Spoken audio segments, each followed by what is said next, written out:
Pemirsa, tadi kita sama-sama sudah menyaksikan si persidangan langsung di Pengadilan Negeri Jakarta Selatan dengan menghadirkan keterangan dari para ahli. Lantas sejauh mana kesaksian ataupun keterangan dari para ahli ini dapat mempengaruhi proses persidangan dan besar atau kecilnya vonis yang akan diterima oleh para terdakwa. Kita akan membahasnya bersama dengan pakar hukum pidana.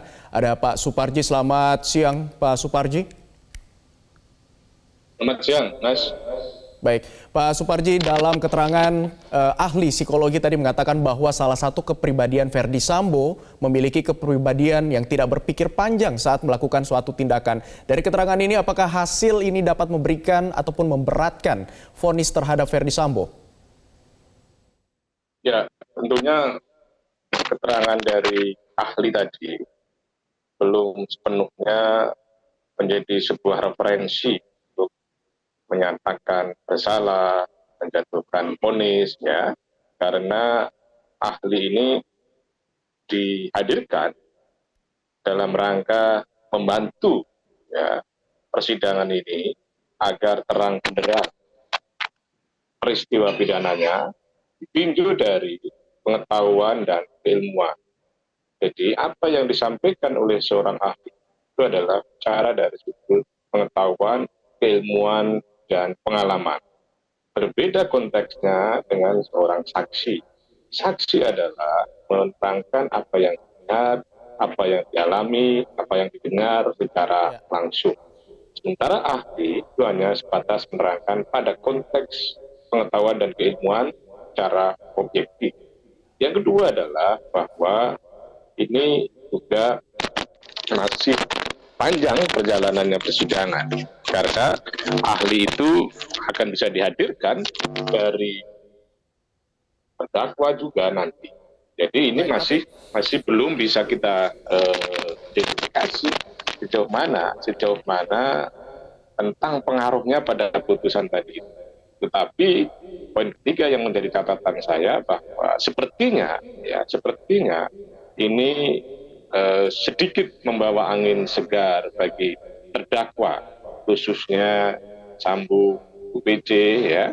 Karena apa? Karena dalam pandangan mereka bahwa keterangan para ahli ini, ya, prinsip psikologi kemudian dari pidana, itu sepertinya telah membangun sebuah narasi atau keterangan yang berbeda dengan opini yang berkembang selama ini.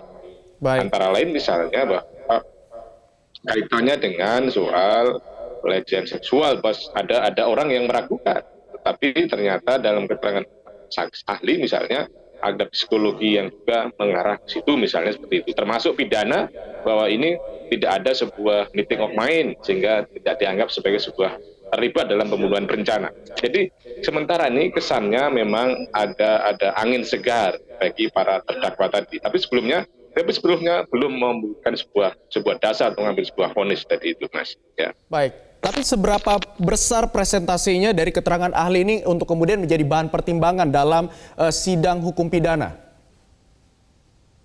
Ya, pertama bahwa keterangan ahli itu adalah bersifat tidak mengikat bagi majelis hakim.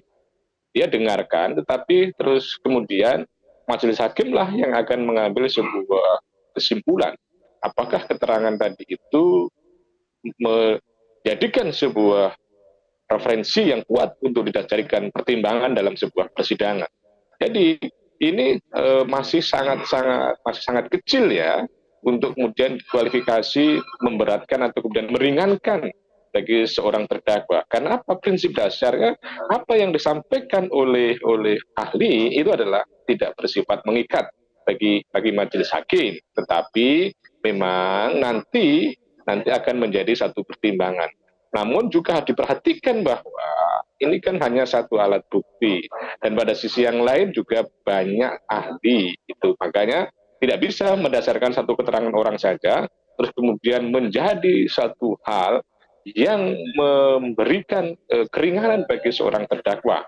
Namun demikian harus dilihat ahli-ahli yang lain, harus dilihat alat bukti yang lain. Jadi kalau pertanyaannya sejauh mana kekuatannya atau berapa persentase peluangnya keterangan ahli tadi terhadap terdakwa, maka sejauh ini belum bisa dikualifikasi akan meringankan atau kemudian akan memberatkan, tapi harus dengar dari ahli-ahli yang lain, harus dikaitkan dengan alat bukti yang lain. Baik, ya kita harapkan ada titik terang lagi dan juga barang bukti yang kuat untuk membuktikan persidangan dalam kasus Verdi Sambo dalam dugaan pembunuhan berencana terhadap Brigadir Yosua Huta Barat. Terima kasih pakar hukum pidana Pak Suparji sudah bergabung bersama kami di Breaking News Metro TV.